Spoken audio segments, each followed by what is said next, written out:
자, 한 주일 동안 잘 보내셨습니까? 복권 예배를 시작하기 전에 간단히 인사하는 시간 가져보도록 하겠습니다.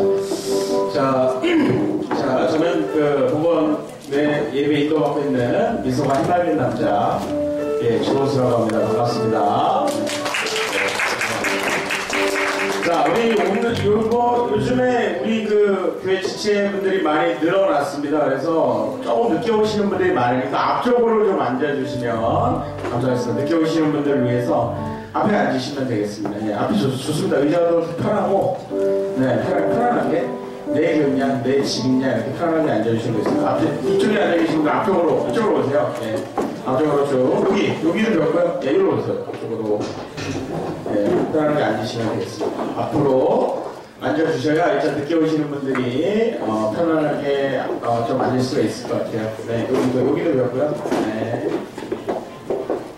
앞으로 와주시면 감사하겠습니다. 끝까지 뒤에 계시는 분들, 학교 다닐 때는 뒤에 앉으시고 계시죠? 네. 습관이 하나씩 없는 거 아니기 때문에. 자, 알겠습니다. 그러면, 네. 이쪽으로 오세요. 여기 세 분. 자리를 보셨고 있을 텐데. 오늘 처음 오셨나요? 네. 어쩐지 낯설어 보이시는 세 분이시죠. 네. 훨씬 좋습니다. 네. 의자도 편하고, 네. 보이시면 되겠습니다.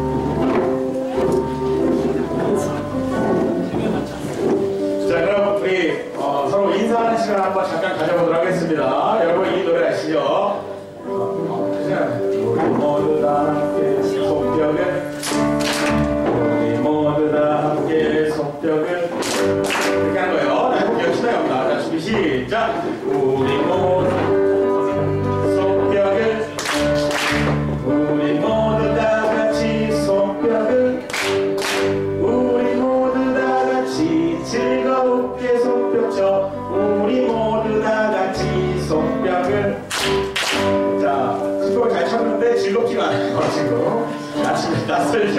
자, 한번 웃으면서 준비 시작! 우리 모두 다 같이 속벽을, 우리 모두 다 같이 속벽을, 우리 모두 다 같이 즐겁게 속벽 쳐, 우리 모두 다 같이 속벽을.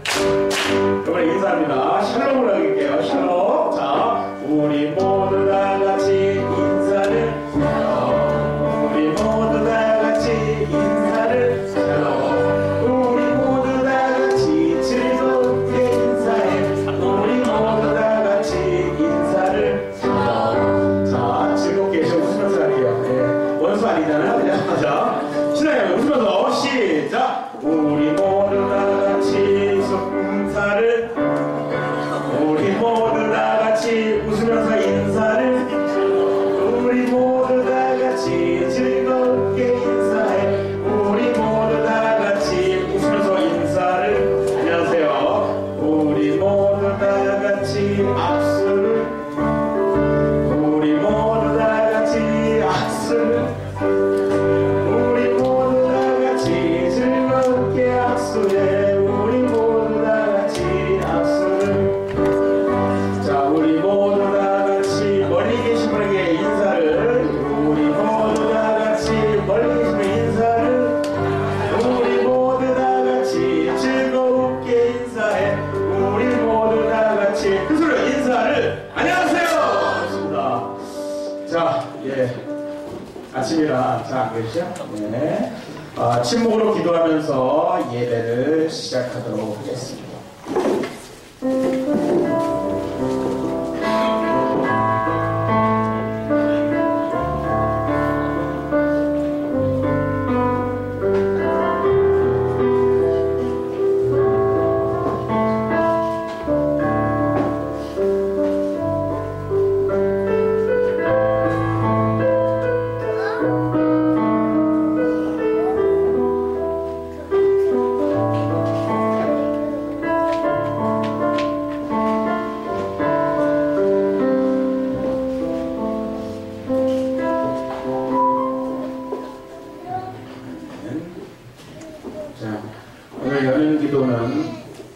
좋은 생각님께서 해주시겠습니다.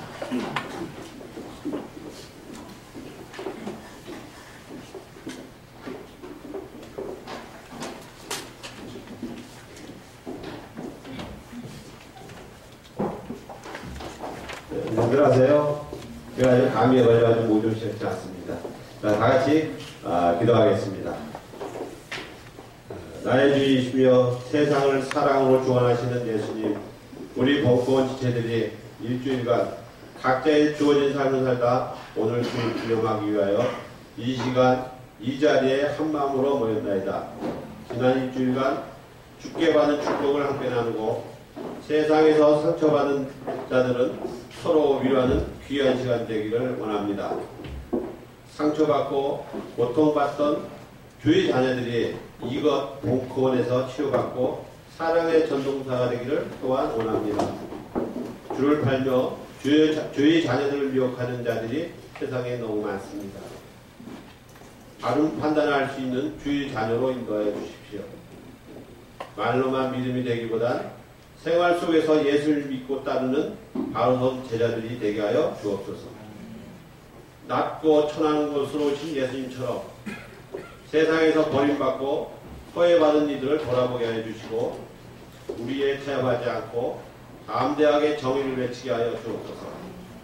오늘 예배를 준비하신 운영위원님들, 말씀 나눔을 준비해 줄 김용민님, 찬양을 준비해 주신 찬양팀, 그리고 주를 기념하게 모인 모든 지체들에게 축복을 내려 주소서.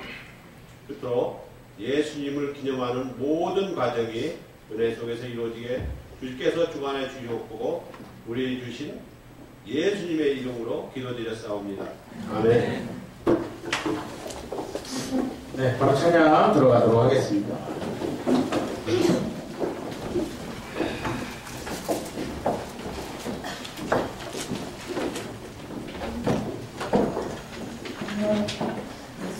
안녕하세요. 저는 벙커원 팀장이고 무섭다 40명 있는 남자 이성준이라고 합니다.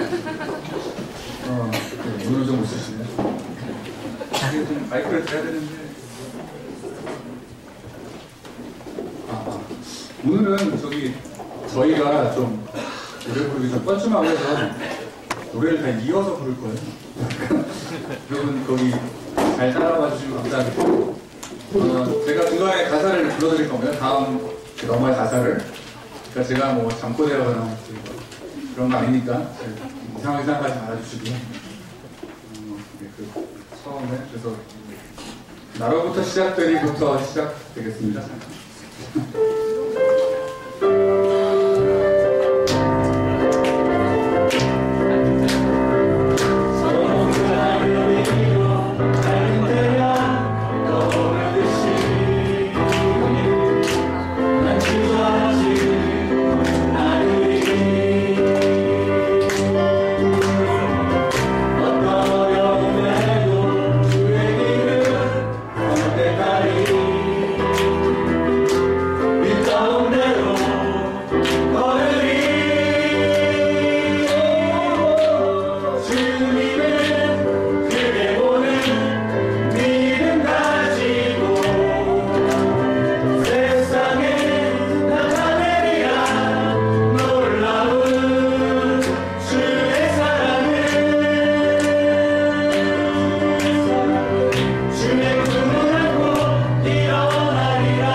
저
언젠가는 우리 다시 만나고 같습니다. 차이팀이 참 발전 음악이 아주 빵빵해졌네요, 그죠? 저 때 그렇게 잔잔하더니 네, 제가 나오고 나니까 좀 풍성해지고 있습니다. 하나님의 뜻이었나 봅니다. 네. 자, 아무튼 우리 차이팀이 아주 풍성해지고 있는데 우리 하나님께 영광의 박수를 올려드리겠습니다. 자, 그러면 주의 기도를 하시도록 하겠습니다. 하늘에 계신 우리 아버지, 아버지의 이름을 거룩하게 하시며 아버지의 나라가 오게 하시며 아버지의 뜻이 하늘에서 같이 땅에서도 이루어지게 하소서. 오늘 우리에게 일용할 양식을 주시고 우리가 우리에게 잘못한 사람을 용서하여 준 것 같이 우리의 죄를 용서하여 주시고 우리를 시험에 빠지지 않게 하시고 악에서 구하소서. 나라와 권능과 영광이 영원히 아버지의 것입니다. 아멘.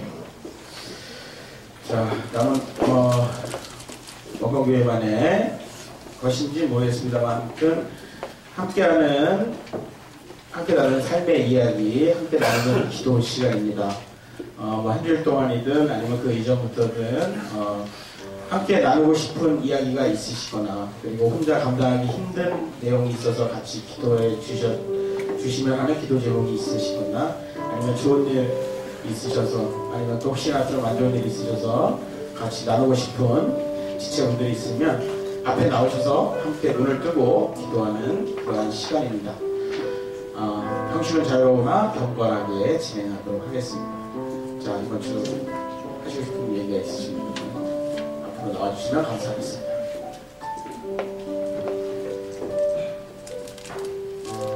선착순 5분만 모시도록 하겠습니다.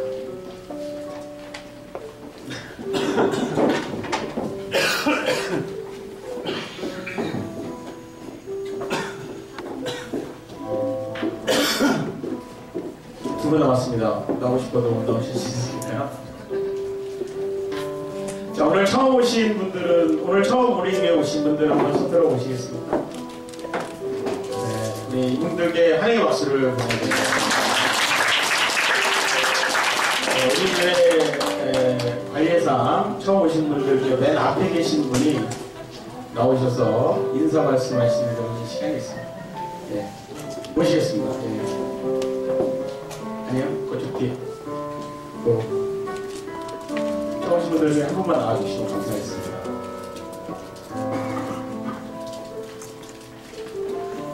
네, 아저씨. 네, 나오시면 됩니다. 막상 나오면 별거 아닙니다, 여러분. 네. 나오기까지가 없습니다. 자, 마지막 5초 드리면서 오늘 함께하는 기도하겠습니다. 5초, 4초. 가까워 계신 분들 나와주시면 됩니다.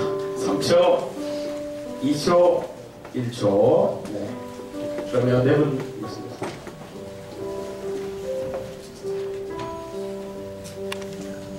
안녕하세요. 나옵니다. 좀 심각한 기도 제목이 나오기 전에 좀 가벼운 알림 광고 드리고 들어가려고 나왔습니다. 지난 그 수련회 때 제가 몸살 핑계여가지고 그 사우나를 완전히 독차지를 하고 있었어요. 그래서 지금 죄송하다는 말씀을 드리고 싶어서 혹시 저 때문에 선의의 피해를 보신 분이 계시면 말씀해 주십시오. 제가 나중에 몸종 서비스를 하든지 이렇게 들어가겠습니다. 드릴 말씀은 딴 게 아니고 저희 그 기타반이 그동안 2시에 노래 기타 연습을 했었는데 너무 늦은 것 같았어요. 항상 그 행사를 겹치게 되거나 그래서 좀 민폐를 끼치는 경우가 있어서 저희는 그 예배 마치면 쫄랑 가서 바로 밥 먹고 1시부터 1시 50분까지 여기서 연습을 하려고 합니다. 그리고 어제 그 수련하면서 보니까 기타뿐만 아니라 그 노래 부르고 싶으신 분들도 같이 오셔서 악보 들고 오시면 곡 쌓여가지고 같이 노래도 부를 수 있겠다 생각이 들어요. 그래서 기타와 시멀로만 이렇게 해가지고 노래 집에 있으신 분들은 오시고 그래서 그분들이 또 잘 또 닦으셔가지고 또 이렇게 무대 위로 또 올라오시고 잘 거라면 그러시지 않을까 생각합니다. 그리고 기타 혹시 집에 놀고 있는 기타 있으시면 혹시 새 걸 샀으면 기부하시거나 그러지 않으셔야 됩니다. 집에 놀고 있는 기타 있으시면 또 이거 한 6개월 쓰다가 다시 돌려줘야 된다고 하면 또 그대로 다시 돌려드리겠습니다. 그러니까 기타 집에 놀고 있는 거 또 분석에 갖다 주시면 잘 쓰도록 그렇게 하겠습니다. 고맙습니다.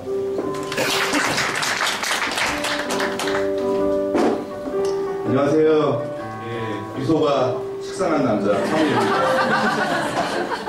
여러분 많이 식상하시죠? 오늘 특이하게 올라왔는데요. 인성모가 지난번에 이제 한한성 박사님 결혼과 명절 때문에 사주를 펴가지고 6주 만에 다시 열리게 되었습니다. 근데 불행하게도 오늘 대표하시는 분들이 많이 못 나와서 우리 회원분들이 많은 도움이 필요할 것 같습니다. 오늘 정상적으로 인성모가 열리고 있고요. 2시에 영상송 라이브가 모이고 그 이전에 참가하고 싶은 분들은 우리 바필링하고도 우리 아주 밀접한 관계가 있습니다. 바필링 참가하시고 이후에 같이 오시면 됩니다. 이상입니다.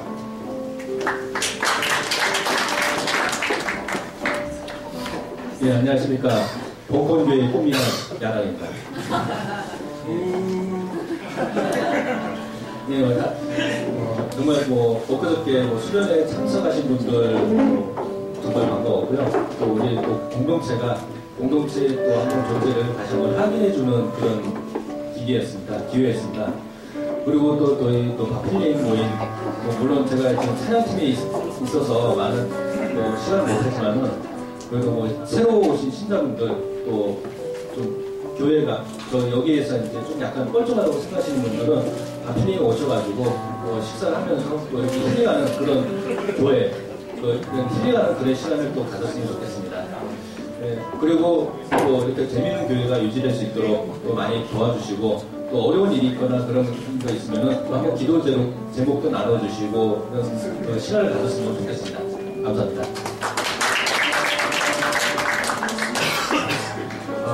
문제를 너무 많이 일으킨 유리시스라고 합니다. 진짜 제가 요즘 영상 정신이 하나도 없어가지고 진짜 안 들리지.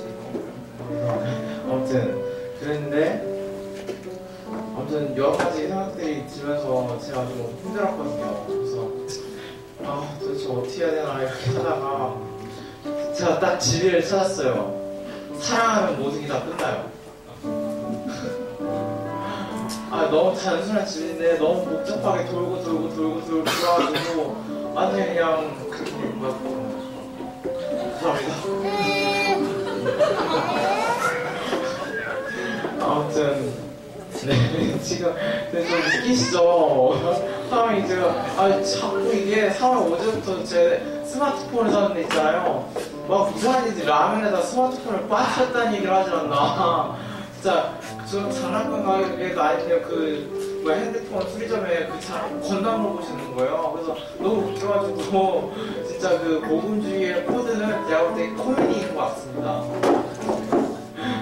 너무 재밌어요, 진짜. 하나님이 정말 역사하시는 재밌고 좀 좋은 것 같습니다. 네. 아무튼 그렇고요. 그리고 제가 2가지 제안드릴 게 있는데.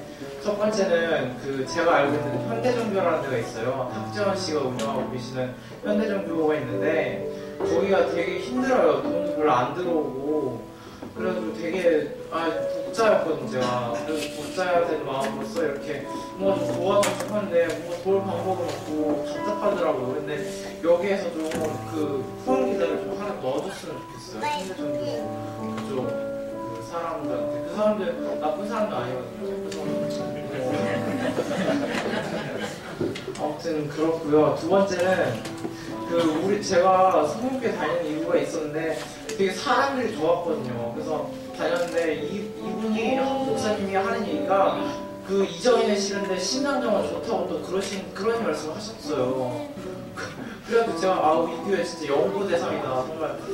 정말 생각보다 건강하더라고요. 제가 생각하기에는 뭔가 이원론적이고 되게 좀 안 좋은 역사를 일으키는 그런 교회인 줄 알았는데 의외로 건강하더라고요. 그래서 좀 배울 점이 있는 교회다 이렇게 생각해가지고 제가 박근혜 계속 요즘에 이상하게 박근혜 제가 지지하고 다니는데 그래도 다 이유가 있어요. 진짜 수첩에다 뭘 적는 진짜 잘하는 거예요.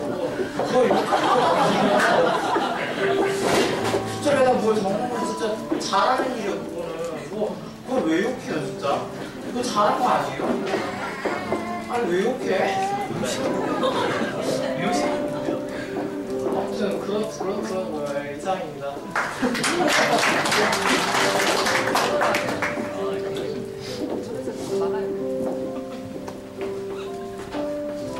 네, 네, 안녕하세요. 저는 오늘 처음 나온 사람들의 대표.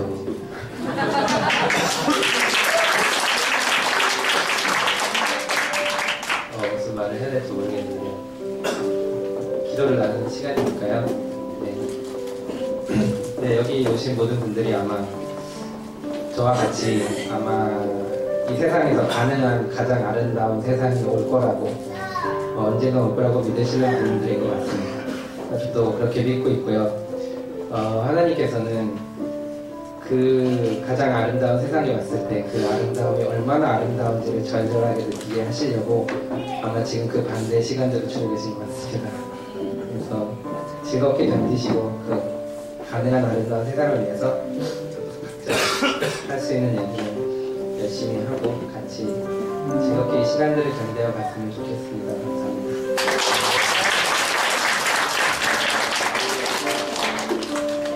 네.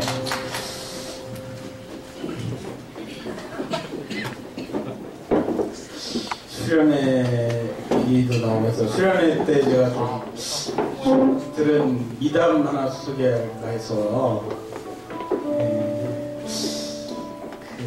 여기 앉으신 우리 평안님하고 그 남편분이신데요. 40년 동안 교회를 한 번도 가자고 안 그러셨을 원컴교회에 다니면서 자기가 먼저 남편분이 먼저 일어나서 교회 가자고 막 준비하시고 이 원컴교회가 우리 남편분을 바꿔놨다 이런 말씀을 하시더라고요. 그래서 저는 그 얘기를 나눌 때 상당히 저는 좀 인상이 깊은 그런 순간이었습니다. 그래서 항상 저한테 또 오셔가지고 기도 좀 시켜달라는 말씀도 하시고 그런 얘기를 한번 소개해드리면 우리 아까 우리 함께 나누는 기도는 서로 서로 사랑하고 그리고 아름다운 세상을 만들어가자 이런 정도로 정리해서 함께 찬양하도록 하겠습니다. 축복의 통로. 네. 당신 다시 안 제가 찬양 왜 자르는지 아시겠죠? 네. 그리고 당신은 하나님의 언약 안에 있는 축복의 통로 당신을 통하여서 열방이 주께 돌아오게 되리 당신은 하나님의 언약 안에 있는 축복의 통로 당신을 통하여서 열방이 주께 예배하게 되리. 네, 다음은 말씀 나눔입니다. 예수의 사람 쓰기라는 오늘의 제목이고요. 마가복음 6장 6절부터 13절까지의 말씀입니다. 제가 한 절 읽고 여러분들이 한 절 읽고 이렇게 진행하도록 하겠습니다. 그 뒤에 예수께서는 여러 촌락으로 두루 다니시며 가르치시다가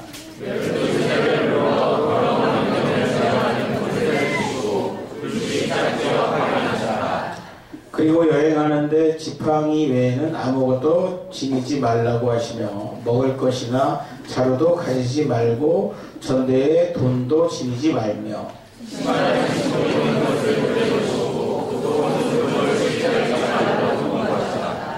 그리고 이렇게 말씀하셨다. 어디서 누구의 집에 들어가든지 그 고장을 떠나기까지 그 집에 머물러 있어라.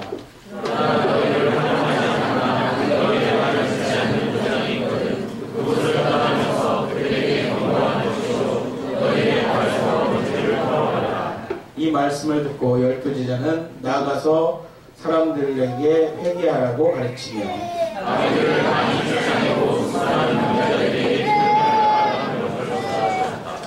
네, 오늘 말씀은 김용민님께서 해주셨습니다.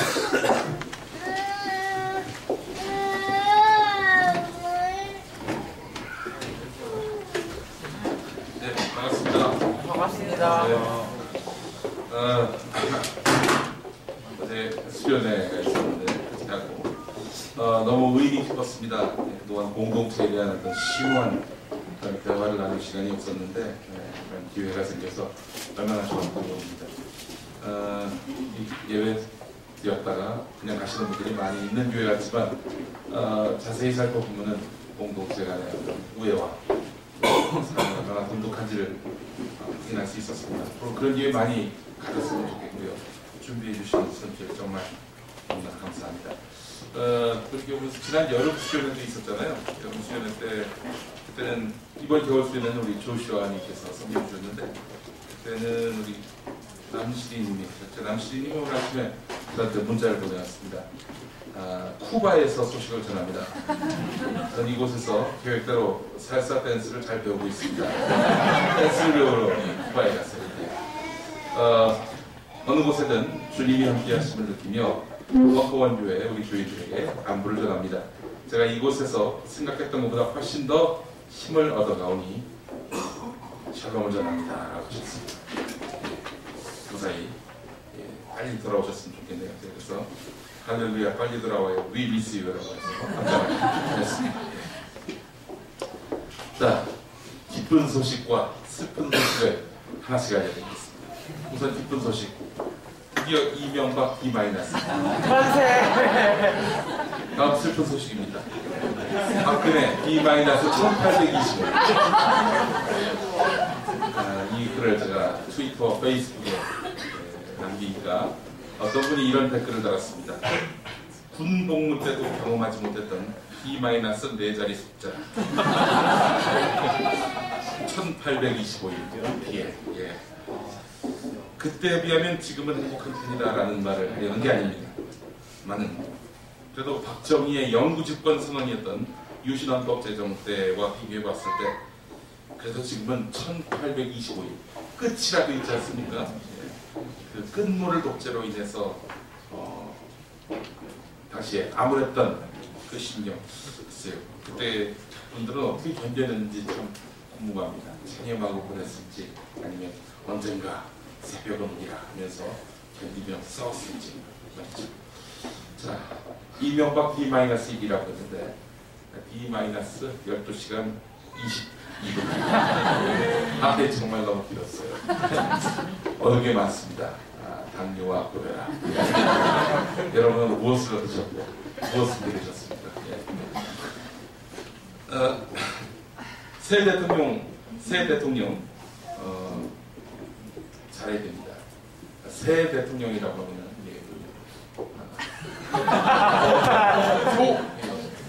새 대통령이라고 해야 됩니다. 새 대통령 박근혜의 미래. 제가 봤을 때 암울하기 짝이 없습니다. 다른 건 몰라도 사람 쓰는 걸 보면은 딱 보입니다. 많은 언론에서 지적한 내용을 보면은 인사에 관한 근위의 스타일은요, 권한 있는 사람과 책임 있는 사람이 갈립니다. 통상 권한이 있는 사람이 책임을 지잖아요. 권한 가진 사람과 책임을 져야 할 사람이 분리되어 있다는 겁니다. 그래서 권한 가진 사람이 일을 거기다 잘못하면은 애먼 사람이 잘못했다. 제가 책임지겠다. 이런 구조가 되어버린다는 겁니다. 정상적인 권력 구조라면 대통령 다음 권력자는 국무총리죠. 그 다음은 부총리, 그 다음은 외교부 장관 뭐 이런 식입니다만 이쪽 라인 사람들은 대체로 관료 출신이고요. 언제든 짐 싸도 돼 그런 사람들입니다. 반면에 이른바 실질적인 권한은 청와대, 즉 실세 비서진에게 집중되는 구도입니다. 다른 것은 몰라도 국가는 공적 정치구인 만큼 그 권력 행위도 비효율적이라는 그런 비판을 들을지언정 서열과 위계 질서가 생명입니다. 그러나 청와대에 무게감이 실리고 내각은 허수아비라면 비정상적인 권력 행사는 더 커질 것입니다. 더욱 많아질 것입니다. 비리는 이런 음습한 구조에서 생기기 마련이죠. 보도를 보니까 청와대 비서진 이름을 공개하지 않는다고 합니다. 엄청나게 잘못한 일입니다. 누군가 나 청와대 비서야 이러면서 사기치다는 어떻게 할까요? 그 비서가 정말 청와대에 있는지 알아봐야 되는 거 아닙니까? 알아보기 쉽지 않죠. 자, 이렇게 과거에는 이름이 들춰졌던 청와대 비서진, 그 지난 세월에는 청와대 비서진의 이름이 온 세상이 들춰져서 저 사람이 청와대 비서인지 아닌지 알아볼 수 있는 여지가 많았습니다만 지금은 아예 이름을 감춘다? 권력형 범죄가 늘어날까요? 줄어들까요? 당연히 늘어날 거예요. 국가 통치만은 보면은 사람에 의존할 수밖에 없습니다. 지금은 뭐 기계에 많이 의존한다고 하지만 기계가 국가 통치를 대신할 수는 없는 법입니다. 결국 사람을 어떻게 쓰느냐, 이른바 용인술이라고 하는 것이 정권의 흥망과 직결될 수밖에 없습니다. 용인술에 비지하면 중국 한나라의 초대 황제 유방입니다. 평범했던 유방이 천하를 얻었던 이유는 역시 좋은 인재를 두었기 때문입니다. 다른 건 둘째치고 이게 제일 중요한 것 같습니다. 여기 나와있죠. 용인불의, 사람을 씀에 있어서 의심이란 없다. 용인불의. 예. 일단 사람을 쓰면은 의심하지 않는다는 겁니다. 권력자가 되면은 아첨분들이 몰리죠. 그래서 권력자가 신뢰하는 사람에 대한 근거 없는 억측과 비방으로 그야말로 시끄럽게 됩니다. 아첨하는 사람들이 권력자가 특별히 신뢰하는 사람, 그 사람을 막 음해하고 다닌다는 거죠. 왜냐면 그 사람을 밀어내야 자기가 그 자리에 앉을 수가 있으니까 말이죠. 사람에 대한 믿음을 유지한다는 것, 이건 정말 큰 과제입니다. 또 권력자의 어떤 중요한 덕목이기도 하고, 중국 삼국시대의 위나라의 시조인 조조도 그랬습니다. 조조는 당대 천재였던 제갈량에 비하면 그야말로 형편없는 스펙의 인물이었습니다. 제갈량, 예, 자연과학에 해당하는 천문지리에서부터 역사, 철학, 문학, 인문학에다가 기계공학까지 모든 분야에 두루 능했던 천재였으니 그야말로 1200여 년 뒤에 나온 다빈치를 능가하고 나름이 있었던 인물이었습니다. 하지만 이 제갈량은 왕이 되지 못했습니다. 유비 딱가리만 하다가 끝났어요. 왜냐? 혼자 너무 똑똑했기 때문에.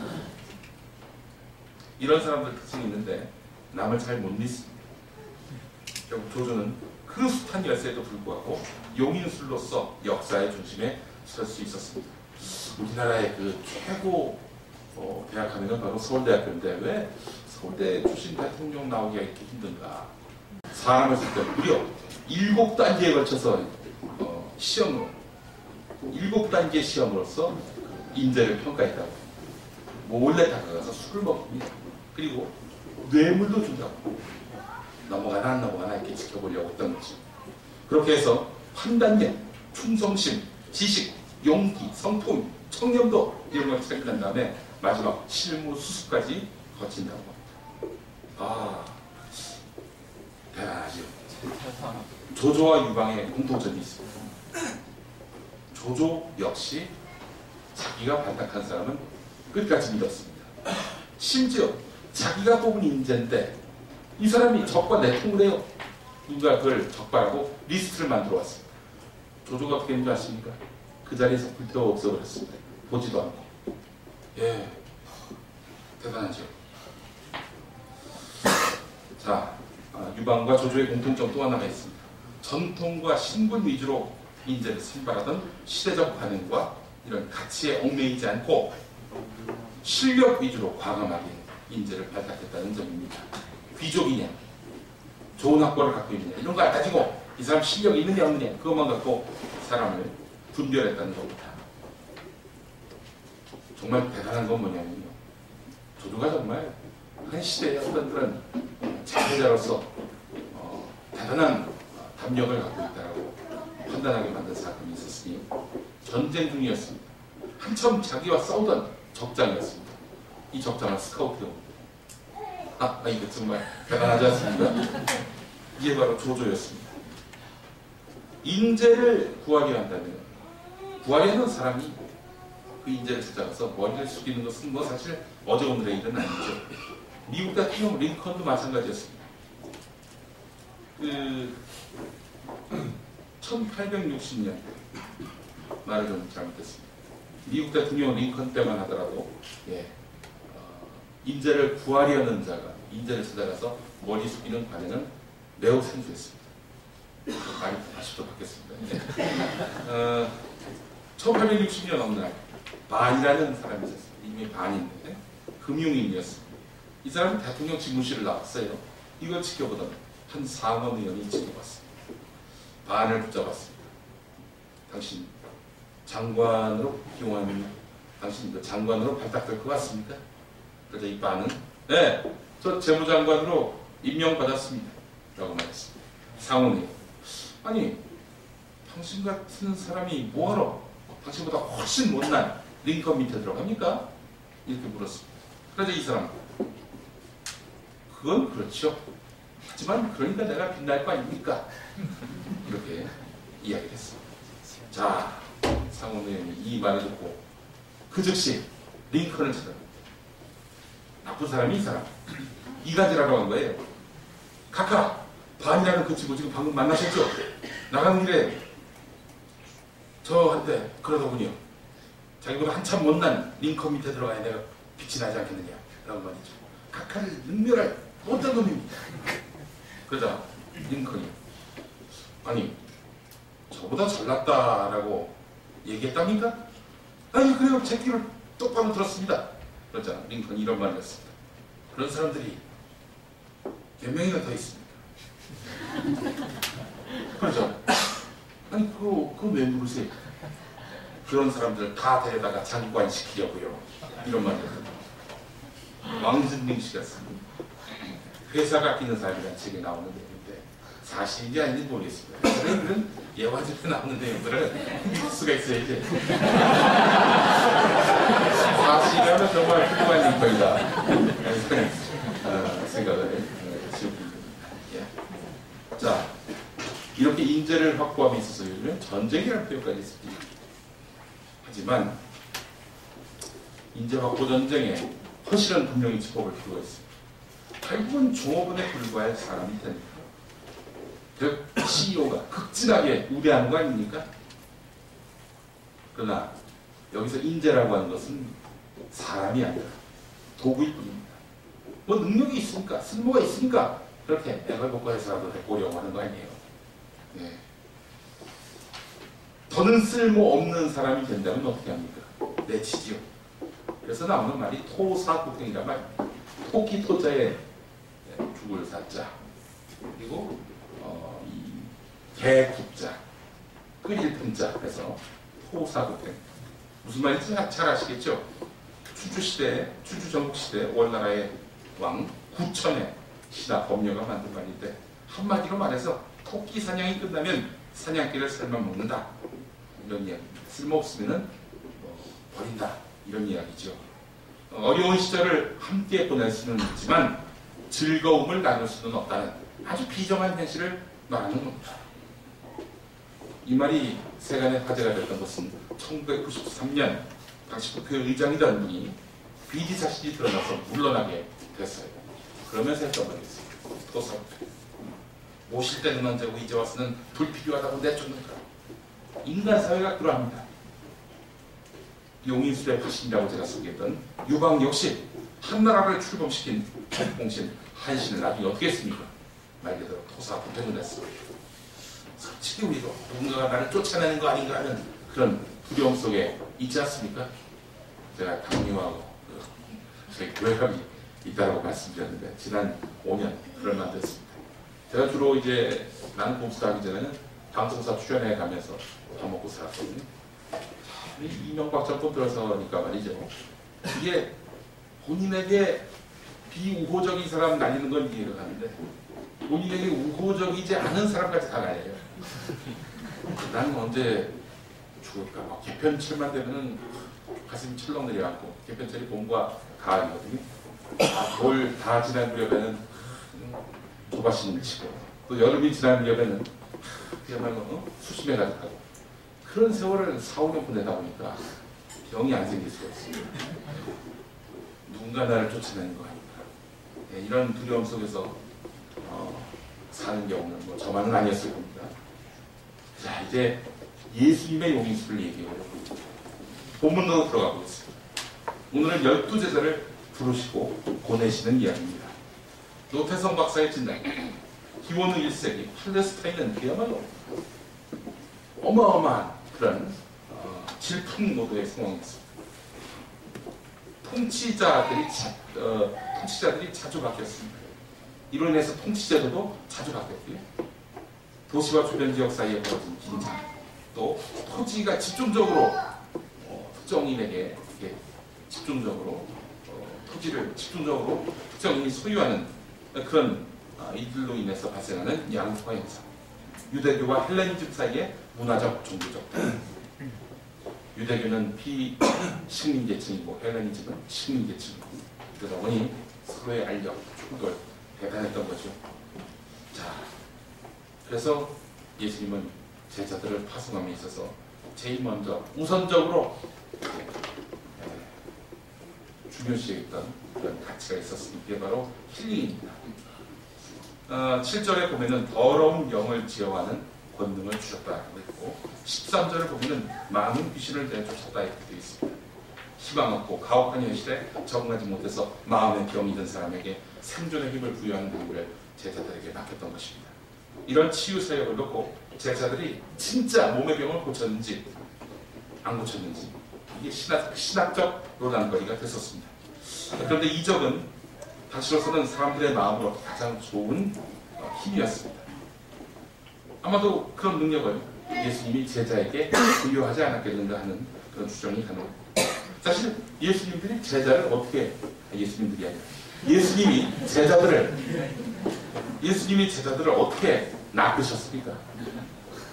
시몬 베드로를 어떻게 낚았어요?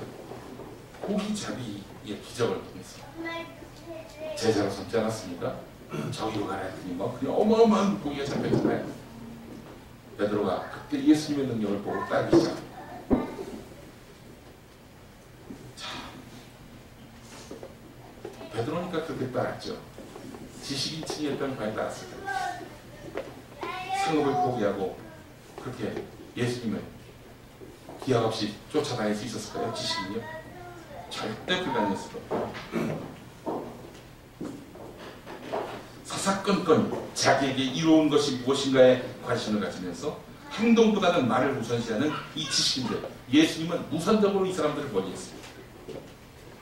통상적으로 말하는 인재 아닌 사람들만, 군자들만 주변에 거느렸던 것이죠. 자, 이 마가복음 6장 이 말씀 앞뒤로 한번 보게 되면은 예수님이 고향에서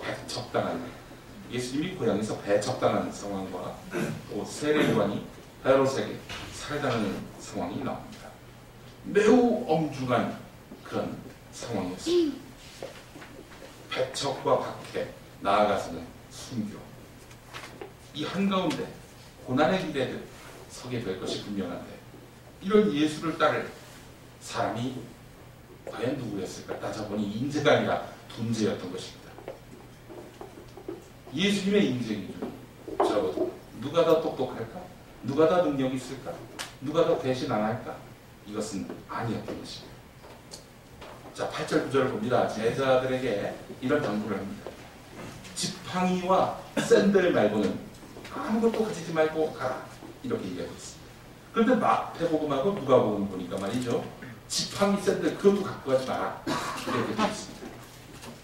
지팡이는 맹수와 강도를 물리칠 호신용 도구였습니다. 샌들은 가시와 돌이 많은 땅을 제대로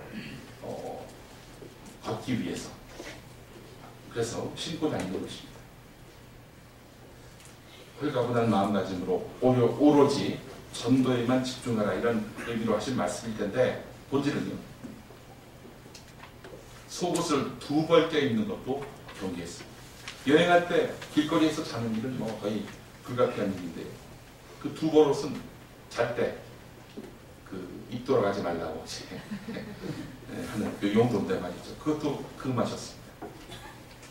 하긴 그 옷 두 벌 껴입는 것도 일종의 부유한 사람들이 나는 행동이었습니다. 그것도 금하셨습니다. 그리고 10절을 보니까 말이죠, 어느 집에 들어가든지 그곳을 떠날 때까지 머물라 하신 것. 이것도 역시 철저한 금욕의 원리로 풀이됩니다. 처음 들어가서 머무는 곳에 만족하지 못하고 더 편한 집을 찾아서 다니면은 좋은 집, 나쁜 집, 제자라고 하는 놈들이 와가지고 좋은 집, 나쁜 집 가리네. 이렇게 이제 주인들이 불편한 마음을 갖게 된단 말이죠. 주민들 사이에 나쁜 소문이 돌 수밖에 없어요. 그렇잖아요. 여기 집이 있기가 싫어서 딴 집으로 간다. 그러면 떠난 집은 나쁜 집이고 나중에 바꾼 집은 좋은 집이 되고 주민들 사이에 또 이 불화도 발생할 가능성이 높습니다. 오직 자신의 안락을 버리고 오직 하나님의 일에 전념하라는 사명자의 태도를 예수님은 요구하셨던 겁니다. 그러면서 이웃에게 선한 이미지를 제공하라. 이런 가르침도 그 안에 담겨 있었던 것입니다. 한국의 한 선교단체에서 매년 거지 전도 여행이라는 걸 하죠. 그럼 다녀오신 분 계십니까? 네. 뭐 거지 전도 여행을 갈 만한 얼굴들도 아닙니다. 내가 PT가 나가지고 말이죠. 누가 거지라고 하겠습니까? 제가 예전에 있었던 그 방송, 극동방송이 주로 이제 신자들이 내는 헌금으로 운영되다 보니까 표지 모델을 쓸 때 저 같은 사람은 절대 못합니다. 절대 표지 모델이 될 수가 없어요. 왜냐면은 이 헌금을 냈더니 열심히 먹는구나 이런 인상을 비난하고 거짓골을 맺히거나 못한 듯한 직원의 얼굴이 주로 표지 모델로 나오는 경우가 많이 있었습니다. 그렇습니다. 자, 하지만 예수님이요, 복음을 전할 때 받아들이지 않는 집 또는 성, 거기를 나올 때는 단호한 모습을 보이라고 하십니다. 발 아래 묻은 먼지를 털고 나오라는 겁니다. 먼지를 턴다는 것은 절교한다는 뜻이라네요. 예. 당신은 구원과는 상관없는 이방인이요, 이렇게 낙인을 찍고 나오라는 이야기입니다. 아니, 사실 먹여주고 채워주는 것만으로도 고마운데 전도를 강요하고 안 믿으면 절교한다 이렇게 선언을 하니, 야, 이 제자들의 고충은 이만저만이 아니었을 것 같습니다. 또 예수님이 너무 극단적인 것이 아닌가 이렇게 볼 수도 있을 텐데, 당시 상황을 이해하려면 정말로 분위기가 풍대해 있었다는 사실을 인식하고 이걸 봐야 됩니다. 예수님의 극단적인 태도, 뭐 마태복음 보면 그런 말씀도 있잖아요. 부모 형제를 부인하라, 이런 말씀도 좀 더 깊게 넓게 살펴보면은 이 종말론적 분위기와 무관하지 않다는 그런 이야기입니다. 어느 상황에서나 일률적으로 적용할 수 있는 건 아니죠. 예. 자, 예수님이나 제자들이 느낀 당시 시대 상황은 매우 엄혹했고 그런 완고한 반응을 보여도 문제가 없을 시기였다는 점, 이 점이 주목됩니다. 자, 그런 의미에서 제자의 어떤 그런 예수를 따르는 제자의 요건으로 결실했던 것은 얼굴에 철단을 깔 수 있어야 한다. 이런 기질이 있어야 한다는 것입니다. 지식인들이 이런 거 하겠어요? 절대 안 하죠. 예수님이 부르신 제자, 또 하나님이 역사의 주인공으로 발탁한 사람에게서 찾기 힘든 몇 가지가 있습니다. 우선 지식, 의리, 믿음입니다. 12제자의 으뜸이라 불리는 베드로 보십시오. 예수님이 잡히시던 결정적인 날에 3번이나 예수님을 모른다고 부인했습니다. 모든 민족의 아비가 되리라, 이렇게 하나님으로부터 격찬을 받았던 아브라함은 어떻게 됐습니까? 시켜가지고 하는 수 없이 고향을 떠나긴 했지만 하나님의 보호하심을 못 믿어서 종착지에서 아내를 노이라고 속이던 사람이었습니다. 유대민족의 지도자라고 불린 모세는 또 어땠습니까? 고의로 살인을 저질렀습니다. 이스라엘 12지파의 조상이 된 야곱도 보겠습니다. 형과 아버지에게 거짓말을 해서 장자권을 가로챘습니다. 어찌됐건 부인이 된 사람, 그 사람을 떠나려고 부정이도 애를 썼죠.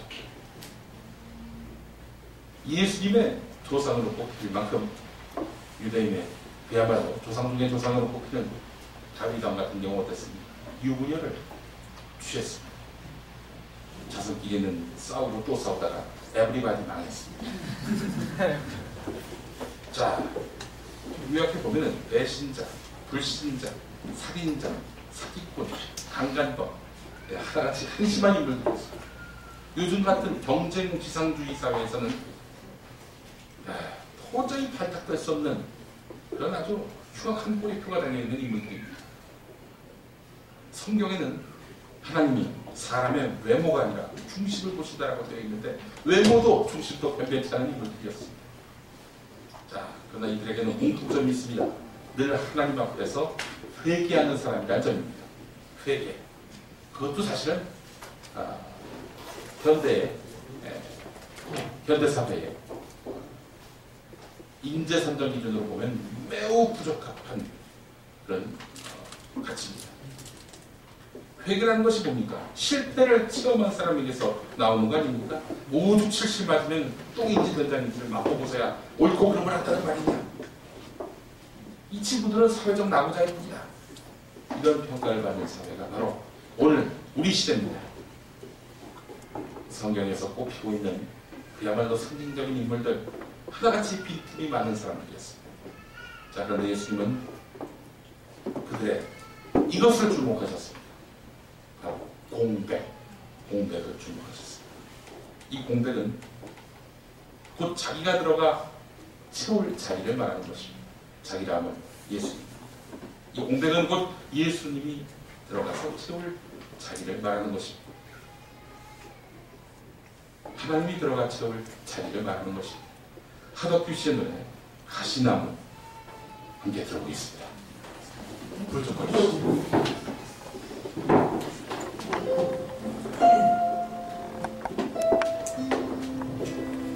가사를 주목해 주십시오.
예,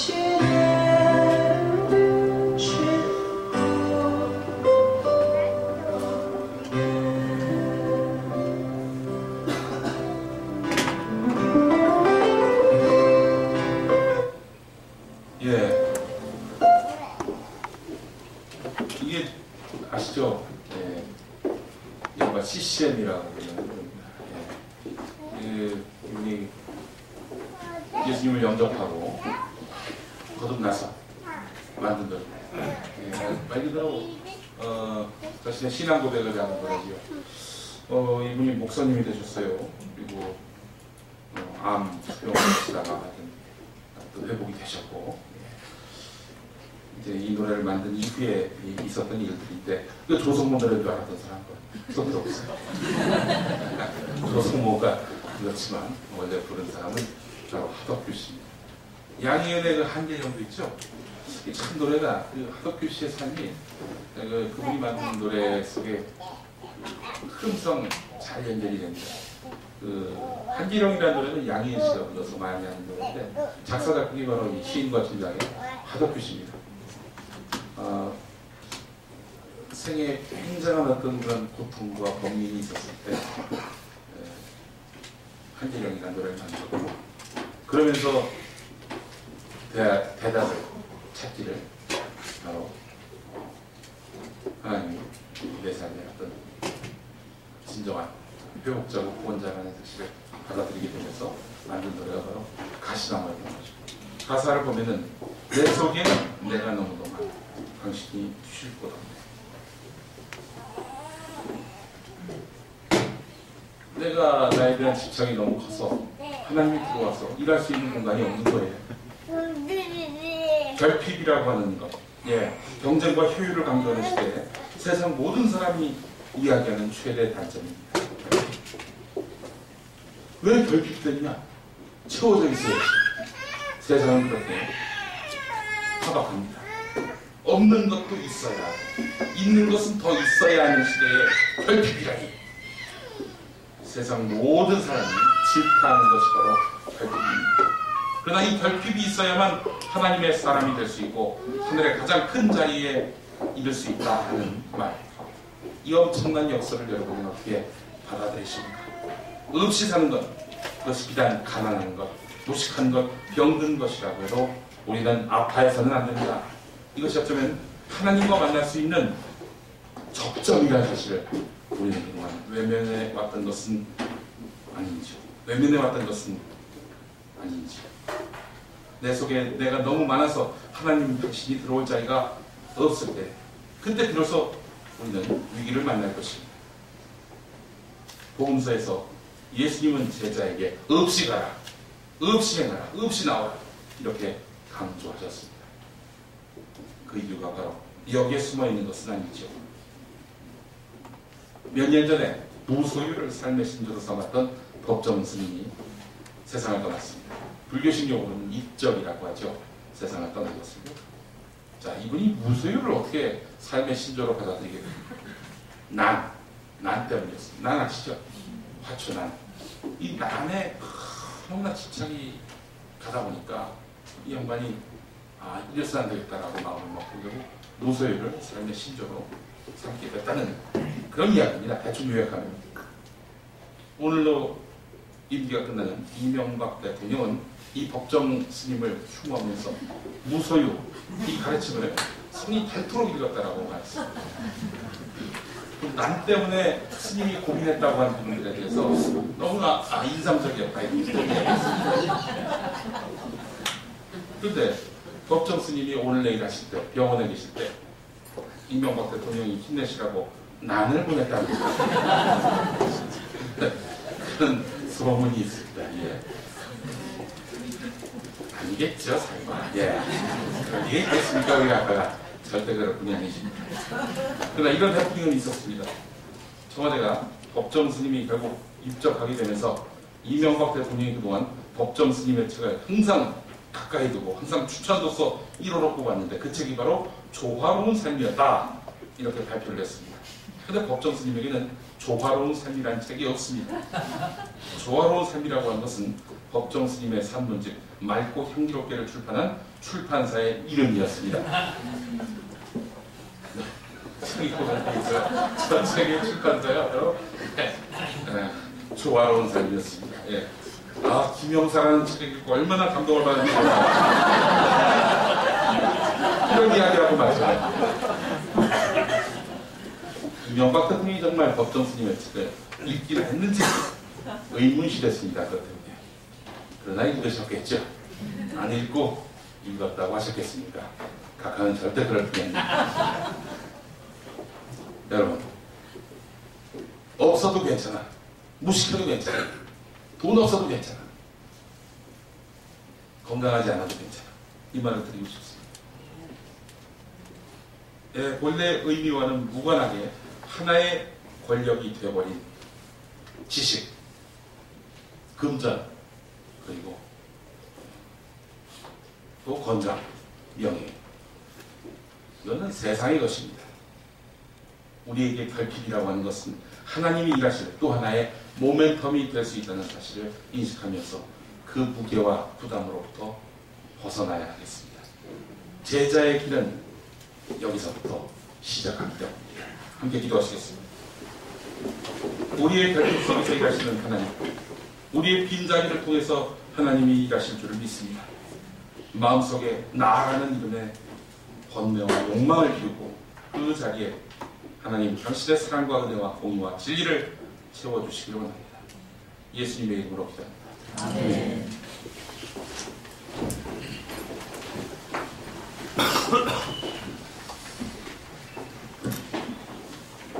네, 축복의 기도 하겠습니다. 또 일어나서 하나요? 네, 일어나서 하겠습니다. 네, 일어나서.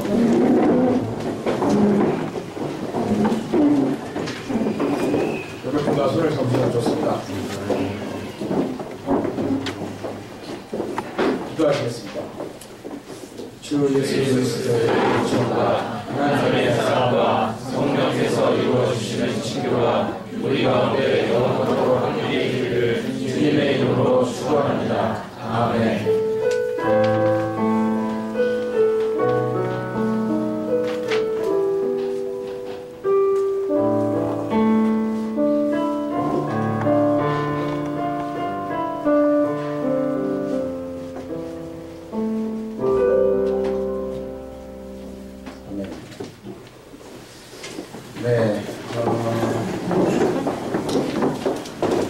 지난주에 우리 수련회 갔다 왔습니다. 네. 제가 이제 여름 수련회 때 좀 이렇게 뭔가 떠오르는 인물이었다면, 자, 이제 겨울 수련회 때 우리 또 간학을 야당님 한번 뭐 해가지고, 다곳으로 많은 분들이 올라오고 계십니다. 그리고 이번 수련회 및 우리 예배에 저 총괄하고 계신 수련회도 멋지게 그 줄수아님께서 오늘 한번 말씀 해주시겠습니다. 네.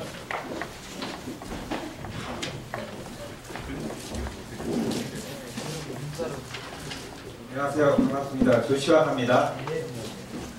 조호수님이 항상 멘트를 하셔가지고 미소가 해맑은 남자 조호수님 계속 세뇌를 당해가지고 진짜 이 존재론적으로 해가 맑으십니다. 이 자리에 나오면 꼭 하고 싶은 일이 생기더라고요. 제가 앉아있으면 저도 성격이 활달하지 않아서 좀 이렇게 뻘쭘하고 쑥스러운 게 많은데 나오면 왠지 자꾸 이렇게 시키고 싶은 게 있습니다. 옆에 계신 분들 샬롬 하고 인사 한번 해주시죠. 4사람 정도까지만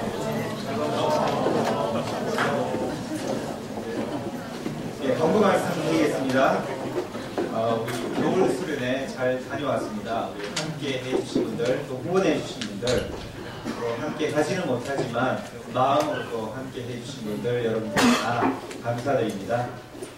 그리고 예산이 조금 남았습니다. 30만 원 정도 이렇게 남은 것 같았는데 여러분들이 또 동의해 주시고 마음을 보태해 주셔서 제주 강전마을 거기에 벙커원주의 이름으로 후원을 또 했습니다. 모두들 이렇게 즐거운 마음으로 참여해 주셔서 고맙습니다. 저도 광고 말씀 하나 드리겠습니다. 미디어 협동조합 이제 가까이 다가오는 것 같은데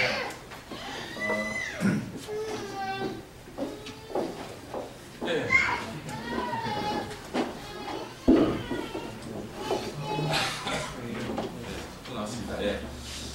저기 발기 모집을 했습니다. 그래서 좀 많은 분들이 참여를 해주셔가지고 저희가 이제 목표를 400명 잡았거든요. 왜냐면 행사 서울시청에서 이제 발기 대회를 하는데 400명까지 들어갈 수 있어서 400명 정도면 좋겠다. 아니면 뭐 좀 남으면은 또 일반 예비 조합원들이 오시면 되겠다 싶었는데 400명이 금요일날 채워졌습니다. 이 놀라운 시장님의 역시가 아니라 왜 그런 생각이 들었냐면 이게 첫날에 한 90명 정도 안 돼가지고 한번 좀 걱정을 했는데 근데 100만 원은 넘어야 되잖아요. 길 가다가 뭔가 아무리 좋은 일이라도 100만 원 내라고 그러면 100% 가지 않습니까? 근데 하여튼 일주일도 안 돼서 일주일 조금 지나서 일주일 당일에 딱 400명이 채워져서 얼마나 감사드리겠습니다. 자, 3월 4일부터는 일반 조합원 모집을 하게 될 텐데 지난주에 좀 하나 일이 있었습니다. 모 신문사에서 이제 제가 광고를 이제 내려고 했어요. 이건희 회장님 죄송합니다라는 제목의 광고였습니다. 이건 제가 썼죠. 삼성 광고를 받지 않기로 했습니다. 이건희 회장님 정말 죄송합니다. 그게 삼성을 싫어하는 게 아니라 삼성의 그 무지막지하고 막대한 그 광고로 인해서 우리 언론이 병들었습니다. 저희는 안 받겠습니다. 회장님이 광고를 싸들고 오셔도 광고를 받지 않겠습니다. 물론 김치국부터 마신다라고 얘기했습니다. 근데 알 수 없는 일입니다. 왜냐하면 국민들은 삼성 광고 없는 삼성으로부터 자유로운 방송을 원하고 있거든요. 저희는 성공할 겁니다. 이제 그런 식으로 썼어요.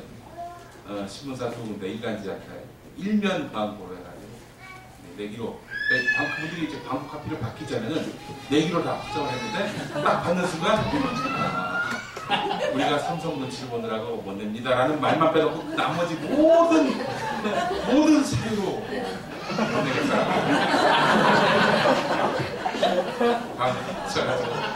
못 냈습니다. 자, 그랬더니 어디서 또 소문을 듣고 문화일보가 전화가 왔어요. 오늘 순간분대 못 내셨죠? 그냥 이거 주시죠. 저희 내드리겠습니다. 순간분대 냅니다. 아직까지 연락이 없습니다. 네. 자, 그 광고를 못 냈다는 소식이 전해지자마자 어마어마한 분들이 이렇게 한꺼번에 참여했다라고 해서 400명이 단박에 채워졌습니다. 이게 바로 제가 하나님이 정말 공의 하나님이 이 땅에 살아계시다라는 것을 확인하게 된 순간이었습니다. 정말 삼성을 미워서 하는 게 아니라 미워서 그러는 게 아니라 우리 삼성 광고를 너무 많이 받다 보면은 국회의원 뺏지 않아 날려도 날리는 건 일도 아닌 그런 삼성의 어마어마한 권력이 잊혀집니다. 보이지가 않아요. 삼성 노동자들의 다 같은 노동자의 죽음이라도 삼성 노동자의 죽음만은 외면하게 됩니다. 이런 언론 구조를 타파하기 위해서 국민TV를 시작하려고 하니까요. 자, 일단은 3월 4일부터는 일반 조합원 모집을 합니다. 일단은 5만 원부터 이제 조합비 출자금 형식으로 내고요. 출자금이라고 하는 것은 나중에 반환이 가능합니다. 할 때 이제 반환이 가능한 것이고 매월 이제 시청료 조합비 형식으로 월 10,000원 정도 내는 걸로 그래서 삼성 광고 없는 조합원의 조합비로만 운영이 되는 최초의 언론사를 만들려고 하오니 여러분들 많이들 참여를 해주시고 또 하나의 기적을 만들어 주십시오. 또 하나의 가족 여러분들 기다리겠습니다.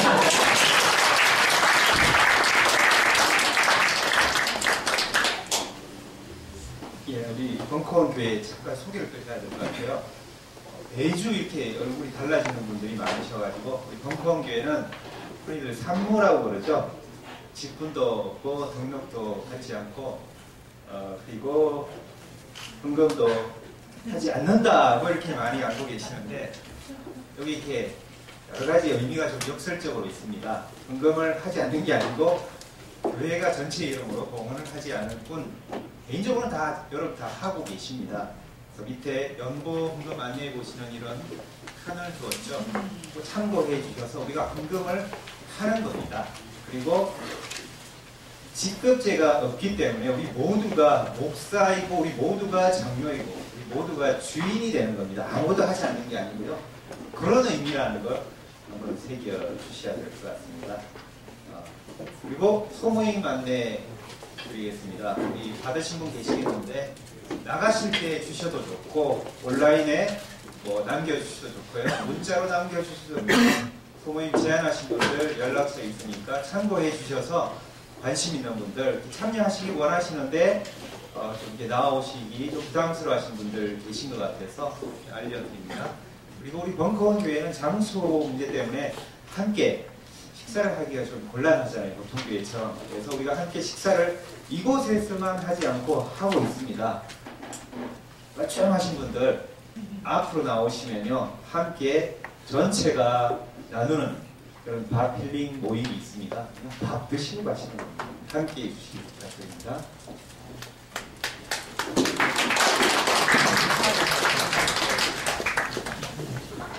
마지막으로 나로부터 시작되기 하고 예배 마치도록 하겠습니다. 누가 없네.